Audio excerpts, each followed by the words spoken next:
नमस्कार दोस्तों, आपका स्वागत है हमारे YouTube चैनल फार्मा लेक्चर्स में। और आज हम बात करेंगे फिजिकल फार्माक्यूटिक्स की यूनिट 1 सॉल्युबिलिटी ऑफ ड्रग्स के बारे में, जिसमें हम पढ़ेंगे solubility expressions, mechanism of solute solvent interactions, ideal solubility parameters, solvation and association और factors affecting solubility of drugs. तो आइए शुरू करते हैं। तो सबसे पहले बात करते हैं सॉल्युबिलिटी एक्सप्रेशंस की। उसमें आता है सबसे पहले solubility, maximum amount of solute that can dissolve in an specific amount of solvent eight specified temperature. मतलब कि वो मैक्सिमम अमाउंट सॉल्यूट की जो डिज़ोल्व हो जाएगी इस एक स्पेसिफिक अमाउंट सॉल्वेंट में कांस्टेंट टेम्परेचर और प्रेशर पे, उसे हम बोलेंगे उसकी सॉल्युबिलिटी। जो सॉल्युबिलिटी होती है उसे हम एक्सप्रेस कर सकते हैं सबसे पहले ppm में, पार्ट्स पर मिलियन में, फिर मोलैरिटी में, कैपिटल M से डिनोट करते हैं number of moles of solute in 1 litre of solution.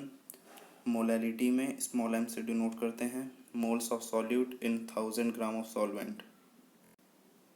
Next आता है नॉर्मेलिटी, कैपिटल N से इसे डिनोट करते हैं gram equivalent weight of solute in 1 litre of solution. फिर आता है मोल फ्रैक्शन, कैपिटल एक्स से डिनोट किया जाता है ratio of moles of solute to total number of moles of solution, मतलब कि solute plus solvent. Percentage weight W, percentage W by W, gram of solute in 100 gram of solution. Next आता है percentage by volume, percentage B by V, ml of solute in 100 ml of solution. Percentage weight in volume, percentage W by V, gram of solute in 100 ml of solution. Next आता है mechanism of solute solvent interaction. जो ज़्यादातर solvent होते हैं उन्हें select किया जाता है on the basis of like dissolve like, मतलब कि पोलर सॉल्वेंट है तो वो डिज़ोल्व करेगा पोलर सॉल्यूट को, और नॉन पोलर सॉल्वेंट डिज़ोल्व करेगा नॉन पोलर सॉल्यूट को। मैकेनिज्म में सबसे पहले क्लीवेज होता है सॉल्यूट के बीच का जो इंटरमोलिकुलर बॉन्ड होता है उसका। उसके बाद क्लीवेज होता है सॉल्वेंट और सॉल्वेंट के बीच में जो इंटरमोलिकुलर बॉन्ड्स होते हैं उनका। फिर एक कैविटी फॉर्म होती है सॉल्वेंट के अंदर ताकि वो अपने अंदर अकोमोडेट करे सॉल्यूट मॉलिक्यूल्स को, बाइंड करे। फिर मूवमेंट होती है सॉल्यूट की उस कैविटी में सॉल्वेंट के अंदर। फिर फॉर्मेशन हो जाता है एक इंटरमोलिकुलर बॉन्ड सॉल्यूट और सॉल्वेंट के बीच में। इसे ही हम बोलते हैं solute solvent interaction. Solubility parameters. In 1936 H Hildebrand ने प्रपोज किया था एक सॉल्युबिलिटी पैरामीटर जिसे हम डिनोट करते हैं डेल्टा से। वो स्क्वायर रूट होता है कोहेसिव एनर्जी डेंसिटी का। उसका एक फार्मूला था, इक्वेशन दी थी, delta is equals to delta H V minus R T upon V1 का अंडर रूट, या फिर हाफ भी बोल सकते हो। Delta H we heat of vaporisation होता है, V1 molar volume of the liquid होता है, R गैस कांस्टेंट और T टेम्परेचर। सॉल्युबिलिटी पैरामीटर हमें एक न्यूमेरिकल वैल्यू दे देता है, डिग्री ऑफ इंटरेक्शन बताता है ये दो मटेरियल्स के बीच में कि उनके बीच में कितना ज़्यादा फोर्स ऑफ अट्रैक्शन है। जो कोहेसिव एनर्जी होती है वो हमें बताती है कि इन्फिनाइट सेपरेशन पे यूनिट वॉल्यूम मॉलिक्यूल का एलिमिनेट करने में हमें कितनी एनर्जी लगेगी। एक और सॉल्युबिलिटी पैरामीटर होता है हैंसन सॉल्युबिलिटी पैरामीटर, जिसे हम एक्सप्रेस करते हैं delta T square is equals to delta D square plus delta P square plus delta H square. यहाँ पे delta T square total Hildebrand parameter होता है, delta D square dispersion component होता है, delta P square polar component होता है और delta H square hydrogen bonding component होता है। नेक्स्ट आता है सॉल्वेशन। ये प्रोसेस होता है जिसमें अट्रैक्ट और एसोसिएट होते हैं मॉलिक्यूल्स सॉल्वेंट के और सॉल्यूट के। जैसे आपको इमेज में दिख रहा होगा सॉल्यूट और सॉल्वेंट के मॉलिक्यूल साथ में आए और बाद में आके एसोसिएट हो गए। जो सॉल्वेशन होता है वो डिपेंड करता है हाइड्रोजन बॉन्डिंग पे और वैन डर वाल्स फोर्स पे। नेक्स्ट आता है एसोसिएशन। जो एसोसिएशन होता है आयंस का, वो एक केमिकल रिएक्शन होती है जिसमें अपोजिट इलेक्ट्रिक चार्ज आयंस होती हैं, जो मतलब कैटायंस और एनायंस, वो साथ में आ जाती हैं सॉल्यूशंस में और एक नई केमिकल एंटिटी फॉर्म करती हैं।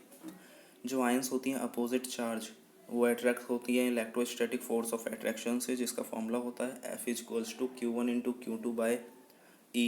ये डाइलेक्ट्रिक कांस्टेंट है, R square, R separation distance है कैटाइन और एनाइन के बीच में, और Q1 और Q2 उनके चार्ज हैं।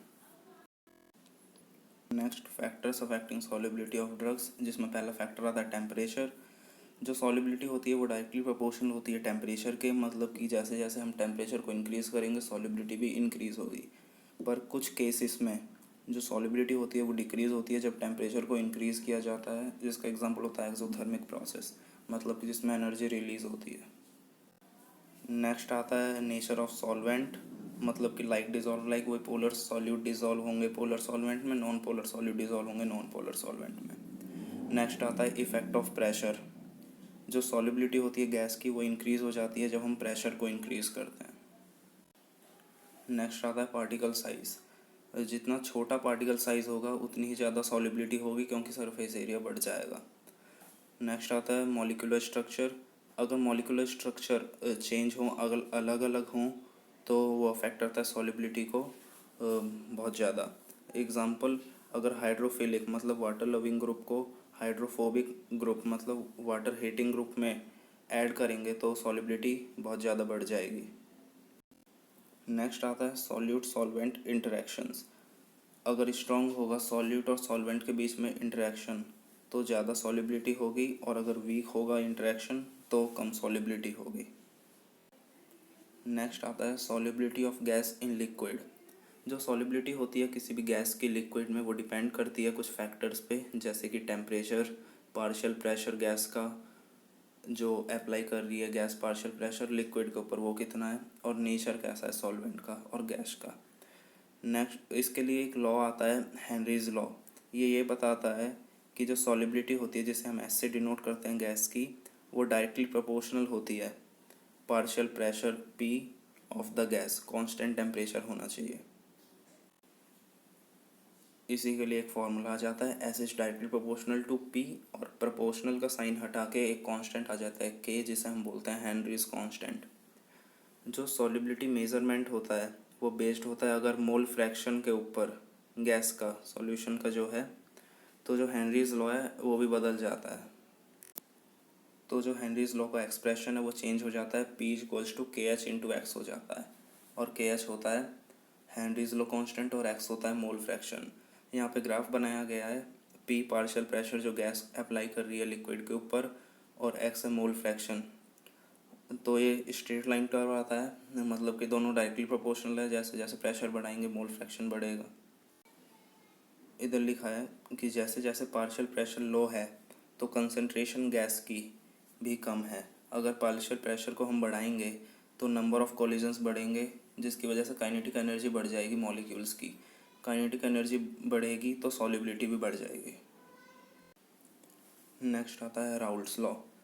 जो पार्शियल वेपर प्रेशर होता है जिसे हम पी आई से डिनोट करते हैं, हर एक कंपोनेंट का सॉल्यूशन में वो डायरेक्टली प्रोपोर्शनल होता है उसके मोल फ्रैक्शन के, जिसे हम एक्स आई से डिनोट करते हैं, into vapour pressure pure component का। यहाँ पे फॉर्मूला आ जाता है P I equals to X I into P I star. P I star है वेपर प्रेशर प्योर कंपोनेंट का। कुछ लिमिटेशंस भी होती हैं राउल्ट्स लॉ की। ये अप्लाई हो सकता है बस डाइल्यूट सॉल्यूशंस के लिए, और जो राउल्ट्स लॉ होता है ये अप्लाई हो सकता है उन सॉल्यूशंस में जिनमें नॉन वोलेटाइल सॉल्यूट हों बस। ये अप्लाई नहीं हो सकता उन सॉल्यूट्स में जो डिसोसिएशन या फिर एसोसिएशन शो करते हैं सॉल्यूशंस में। नेक्स्ट आता है solubility of liquid in liquid, जिसमें कुछ सॉल्यूशंस आते हैं। सबसे पहले आता है binary solution. It is a combination और mixture of two completely miscible liquids, मतलब वो कम्प्लीटली सॉल्युबल हो, एक दूसरे में कम्प्लीटली मिक्स हो जाएं। एग्जांपल आता है सॉल्ट प्लस वाटर और sugar plus water. Next solution आता है आइडियल सॉल्यूशन। जो सॉल्यूशंस ओबे कर लेते हैं राउल्ट्स लॉ उन्हें हम बोलते हैं आइडियल सॉल्यूशन। दो लिक्विड्स ए और बी जिनके बीच में इंटरेक्शन है, ए और बी वो सेम है, तो मतलब ए और बी इंटरेक्शन भी सेम होगा। तो एक प्रॉपर्टी होती है आइडियल सॉल्यूशन की जिसमें सारे इंटरेक्शन सेम होते हैं। आइडियल सॉल्यूशन में जब मिक्सिंग की जाती है तो कोई भी हीट एब्जॉर्ब भी नहीं होती, ना ही इवॉल्व होती। डेल्टा एच मिक्सिंग ज़ीरो होता है, और ना ही वॉल्यूम में कोई एक्सपेंशन होता, ना ही कॉन्ट्रैक्शन होता। डेल्टा वी मिक्सिंग भी ज़ीरो ही होता है। नेक्स्ट आते हैं रियल सॉल्यूशन और नॉन आइडियल सॉल्यूशंस। ये वो सॉल्यूशंस होते हैं जो ओबे नहीं करते राउल्ट्स लॉ। यहाँ पे हीट एब्जॉर्ब्ड और इवॉल्व भी होती है। Delta H mixing is not equal to zero. Volume का एक्सपेंशन या फिर कॉन्ट्रैक्शन भी होता है। Delta V mixing is not equal to zero. और जो इंटरेक्शंस होते हैं वो भी आपस में इक्वल नहीं होते। तो दोस्तों, अगर आपको हमारी वीडियो पसंद आई हो तो वीडियो को लाइक करें, शेयर करें और चैनल को सब्सक्राइब करना तो ना ही भूलें।